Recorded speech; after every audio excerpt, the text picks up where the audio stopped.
נעשה עריכה, זה יפה. אני מקצוענית.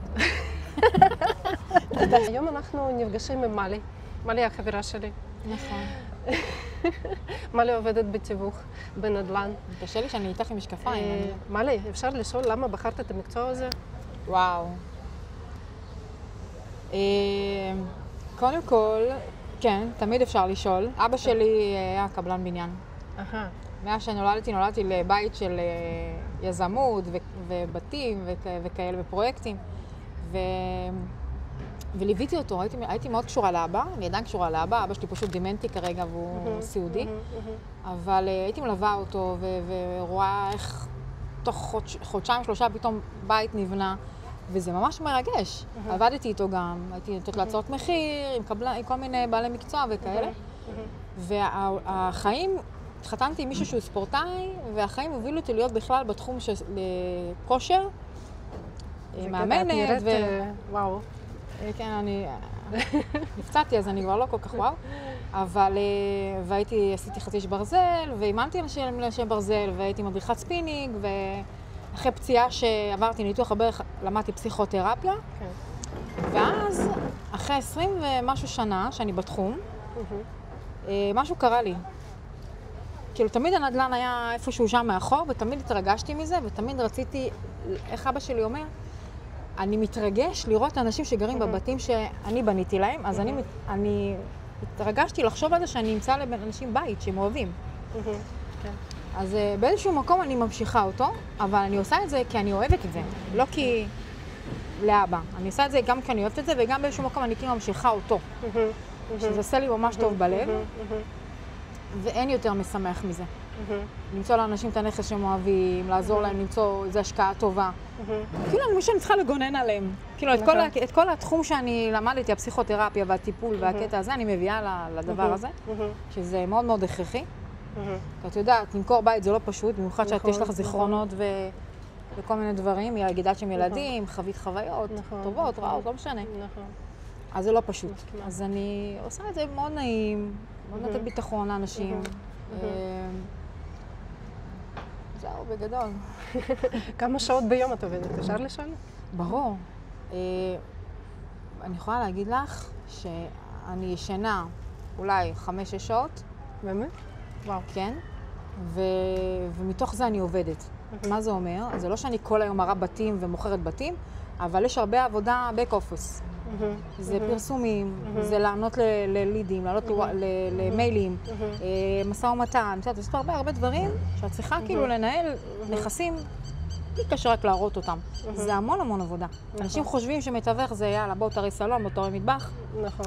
זה הרבה מעבר, ואת יוצאת מבית ואז מתחילה עבודה. נכון. רגע, אבל המקצוע מאפשר, נכון, לעבוד גם מהבית, לא רק מהמשרד, נכון? זה מקצוע כזה שאת לא חייבת לשבת כל הזמן במשרד, כאילו. לא. אני אוהבת יותר לשבת במקומות פתוחים, שיש ירוק. אם אני בבית, אני מצליחה לעבוד בבית, אבל אני יותר עושה טלפונים או עונה ללקוחות, כי אני חולת ניקיון, ובראש שלי יש לי מכונת כביסה, ויש לי זה, אז אני מעדיפה לעשות אימון בבוקר, להוריד את הכלבים, להתקלח, להתלבש, לצאת. כזה אחרת, אני כל היום סביב בבית. וצריך לעשות את ההפרדה. זו דעתי. נכון. אז קשה לעבוד במשרד, כל הזמן צריך לצאת לאיפה אני חייבת לצאת. אני לא יכולה להיות כל היום בין 4 קירות. יש לי משרד מדהים, שלי. נכון. עם התעודות, עם הכל וזה, ועדיין אני לפעמים מוותרת להיות שם. ראיתי בפייסבוק, את כל הזמן מפרסמת, כן, משרד ממש חמוד ויפה. כן, אני הצגתי אותו. את עובדת עם שותף?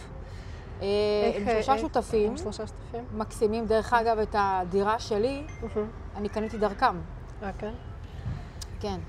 ככה פגשתי בפעם הראשונה את אלי חסן ואסף נבו, שאותם הכרתי לראשונה, ומאוד אהבתי את החיבור. אנשים מדהימים, אנשים טובים, איכותיים, וגם הם ערכיים. אז כאילו, אמרתי, אם אני נכנסת לתחום הזה, אני זוכרת, הנה, אני גרה פה מעבר לחוף, דרך אגב. ישבנו על המדרגות, אמרתי לו, את הבית הזה אני רוצה לקנות, כי רציתי משהו להשקעה, והבית מחולק לשתיים. אז כאילו, הזכרתי גם את היחידה הקטנה וגם את הגדולה. יפה. כן, היום אני גרה שם, שיפצתי ועברתי לגור, אבל אני זוכרת שירדנו במדרגות, אני והשותף של המשרד, אלי חסן קוראים לו, ישבנו על המדרגות ואמרתי לו, תקשיב, החלום שלי זה להיכנס לתחום היזמות והנדל"ן. אז הוא אמר לי, אז בואי תעבדי איתנו. עכשיו הוא חשב, אני סתם מחרטטת, כי היה לי עסק, היה לי סטודיו ואימונים ופסיכותרפיה, אבל אני לא חרטטתי. זה באמת מה שרציתי. אני תוך שנה סגרתי את כל העסק שלי. באמת? כן. מכרתי הכל, השארתי רק כמה פריטים שיהיה לי לאימונים אישיים. אז בניתי לי חדר עם חלק מהציוד, ונכנסתי למשרד הזה. מאז אני שם. איזה יופי. כן, אני חלק מהמשרד, זה ממש משפחה, הם מאוד מכבדים אותי ואני מאוד מכבדת אותם, וכאילו, באמת. כמה זמן את במקצוע? במקצוע הזה? בתיווך? בתיווך, כן. בתיווך אפשר לומר 4 שנים. 4 שנים? כן. בנדל"ן 50 שנה. הבנתי. כן. וואו, זה מעניין. אז רגע, יש לך דירה משלך, נכון? שאת גרה בה? יש לך דירה משהו משלי. להשקעה? יש לך... זה השלב הבא. את יודעת, אוקיי. אני אם חד-הורית, אני קודם כל אוקיי. קניתי לי דירה, שזה משהו. כן. את יודעת, לא לכל אחד כן, מצליח כן, לקנות דירה כן, אחרי כן. יש משכנתה? גירושים קשים שעברתי. יש משכנתה, ודאי, מהמם. אבל הכל צריך להיות מנוהל. זאת אומרת, משכנתה שאת יכולה לעמוד בה, ועדיין יש לך את היכולת לממן נכון. הוצאות שוטפות, ויש לי נכדה חדשה, אז לקנות לה ולפנק אותה. באמת? כן. יש לך נכדה? וואי, יש לי אימא'לה, נכדה. את לא נראית. יש לי נכדה, היא כבר צריכה להיות 5 חודשים. באמת? כן, קשה לי, אני כאילו מתרגלת לזה שיש לי נכדה, זה מאוד מרגש אותי וזה כיף לי וזה, אבל עדיין, זה סטטוס חדש, סבתא. כן. ודרך אגב, גם הבן שלי קניתי איתו דירה עכשיו. כן, גם קנינו דירה בהרצליה, פותחת סוגריים על הבן שלי הייטקיסט, ילד מחונן, והוא מבחינתו היה להשקיע במניות. ושנתיים אני יושבת עליו שהוא כאילו, או מניות או נדל"ן. הוא אומר לי, אמא, מניות זה עדיף, אני שם את הכסף, התשואה עולה, מה אכפת לי? כן, ברור.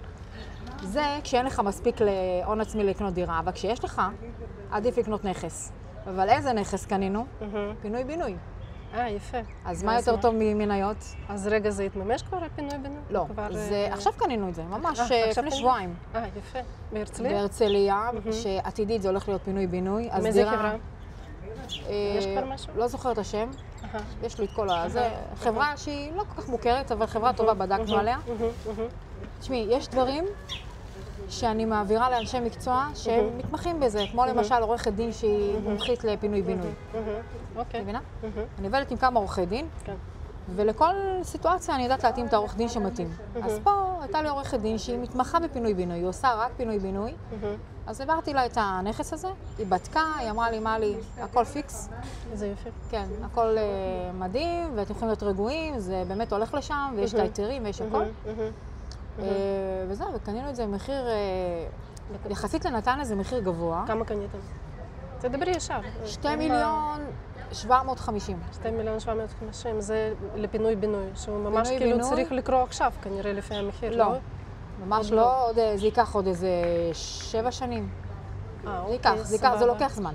אז הם גרים בדירה הזאת, או שזה דירה להשקעה? הם יגורו שם, הם עדיין לא סיימו את התשלום, אבל באפריל בעזרת השם הם יעברו לגור. יופי שהם יכולים לגור וגם להשקעה, זה הכי טוב. כן, הדירה משופצת, אז זה ממש מגניב. אפשר לגור שם. ותשמעי, יבוא עוד ילד, עוד 2, אז הם מסכים יזכרו ויחכו. בטח. אבל זה אחלה חצות, זו דירה כזאת, יש שווה 5 מיליון. הם יקבלו בסופו של דבר דירה 5 חדרים. 5 חדרים? כן. בהרצליה זה המחירים, כן. צריך לדעת, עוד פעם, פינוי-בינוי צריך לדעת איפה לקנות. מתי לקנות? לא כל מקום זה נכון, ולא כל מקום זה כדאי, ולא כל פרויקט יד ראשונה כדאי לרוץ אליו. צריך לדעת, לברר עם אנשי מקצוע מה נכון, מה לא כדאי. ומה המחירים ומה מקבלים. לדעת לעשות משא ומתן, לדעת את השוק. מה את אומרת? כדאי ללכת למחלקת הנדסה של נגיד עיריית הרצליה או עיריית נתניה, אם אני קונה בנתניה דירה? א', תמיד כדאי לבדוק, אבל בשביל זה יש אותי. אוקיי. אני עושה את זה, כן, ודאי, אנחנו עושים את זה. בשביל זה צריך בעל מקצוע שמסדר לך את כל הפינה, גם את הקטע של מחלקת הנדסה, צריך לדעת הכל על כל פרויקט. ובנוסף, אמרתי לך, יש לי עורכת דין שהיא מתמחה בזה, אז אני מתייעצת איתה. היא יודעת את הניואנסים הכי קטנים בקטע החוקי, שמה שבמחלקת הנדסה, הם יגידו לך בכללי, היא יודעת לרדת לרזולוציות שזה נכון ללקוח. הבנתי, אוקיי. סתם נגיד שאלה, אם נגיד עכשיו יש לי דירה בסלע, אוקיי, שגם כתוב שם פינוי-בינוי, ויש כבר יזם והכל, אבל מי זה היזם? זה יזם גבאי. אבל אני גבאי. לא הייתי במחלקת הנדסה, ולא כל כך מתעניינת בזה, נגיד, כי אני עובדת, את יודעת, יש לי עבודה שלי. אם המתווך יודע את הפרטים האלה. קודם כל מתווך שהוא עובד בתחום הזה, באזור הזה, אז הוא אמור לדעת. אוקיי? זה משהו שאת יודעת, אנחנו עושים על תחומים. יש לנו מחלקה שעובדת על כל נתניה, צפון, דרום, ועדיין בתוך המחלקה הזאת של כל נתניה, יש כל מיני מתווכים שספציפית לצפון, ספציפית לדרום, ספציפית... אז יש מתווך בתוך המשרד שעובד בדרום, שעובד בצפון, שעובד במרכז. אז סתם דוגמה, תשלחי לי את הפרטים, אני מבררת לך, יודעים הכל. אוקיי, סבבה. כן. אני אשלח. ובנוסף, עוד פעם, אני עוד פעם ממליצה לך להתייעץ עם עורך דין. התייעצות זה לא בהכרח לשלם לה. לא כל עורך דין מבין את הניואנסים. אני הייתה לי עסקה בגליל, ברחוב הגליל בנתניה עם לקוחות שלי, גם פינוי-בינוי, והעורך דין שם לא הבין בכלום. אני לא הבאתי אותו, הם הביאו אותו, והוא כמעט הרס את העסקה. באמת? כן, כי הוא אמר להם, תקשיבו, בטאבו רשים 60 מטר. אבל את יודעת, אם את קנית דירה פינוי-בינוי, הטאבו לא רלוונטי, זה לפי מדידת יזם. ולפי מדידת יזם, הדירה היא 70 מטר. זאת אומרת, את תקבלי עוד 12 מטר, זה כבר הופך לדירה 4 חדרים, את מקבלת כבר 80 ומשהו מטר. אוקיי. אז כמעט 90 מטר. אז הוא חשב שעבדו עליו, שאני עבדתי עליו, שהמתווך שתיווך את הדירה עבד עליו, אמרתי לו לא. אז אני מצאתי את עצמי, מתחילה לעבור על כל החוזה של היזם, ולסמן לו בטוש זוהר, ולהראות לו שזה לפי מדידה. אז אני עשיתי עבודה של עורך דין, מה שהעורך דין שלו לא עשה. אז וידאו שנכנסתי בעורך דין שלו, ואמרתי לו, אתה לא מבין כלום, בשיט. תגיד שאתה לא מבין, אבל אל תהרוס לי עסקה. ואל תהרוס, תקלקל, תיתן לו להרגיש שעבדו עליו.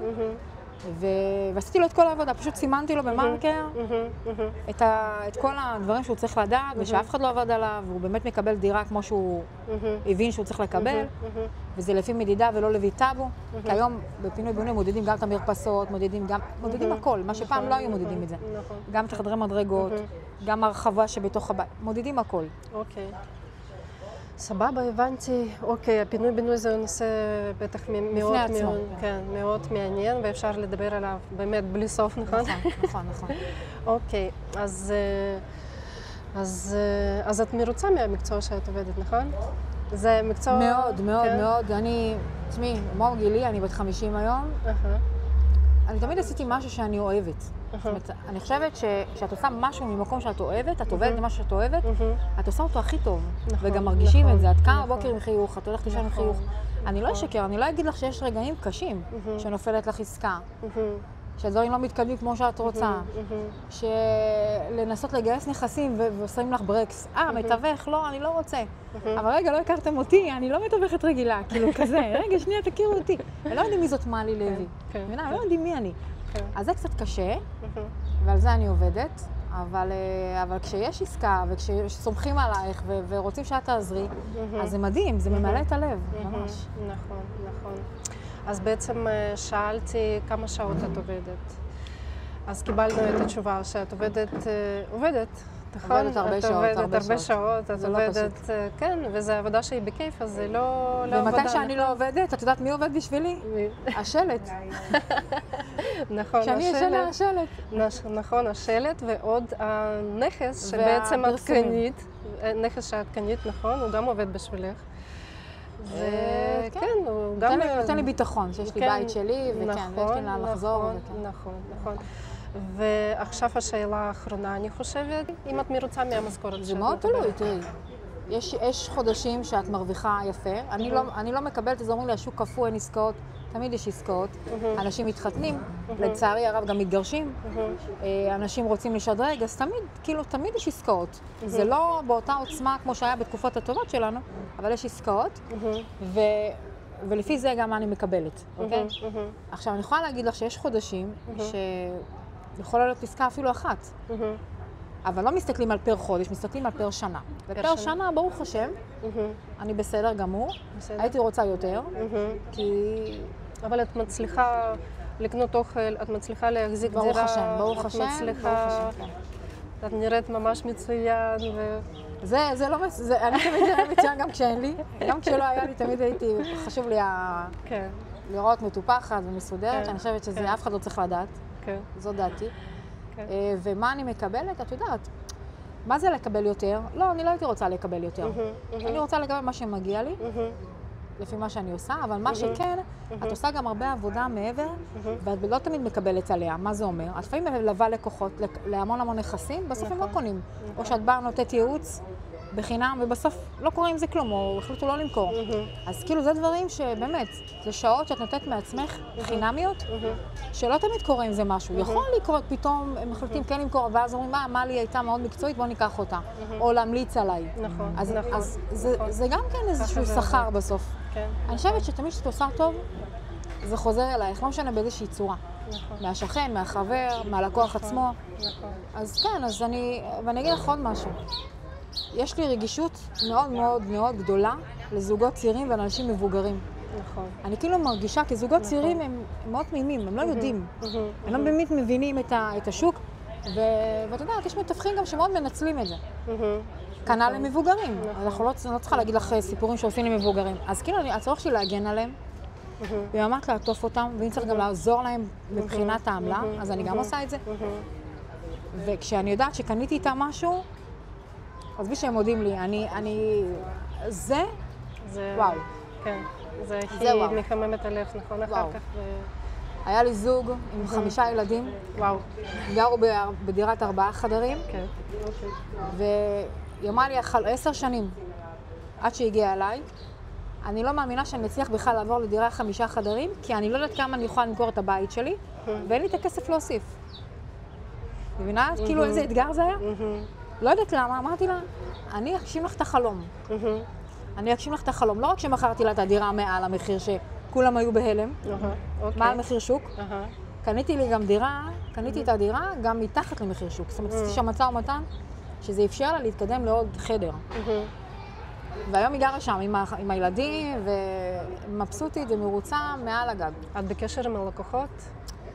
תראי, אי אפשר להיות בקשר חברי כל הזמן עם לקוחות, אבל כן אני משתדלת ימי הולדת, כן אני משתדלת חגים, כן יש נגיעות, כן יש לקוחות שהם יותר, אנחנו נשמרנו קשר חברי, אז אנחנו מדי פעם נפגשים לקפה ומה קורה, ויש את זה.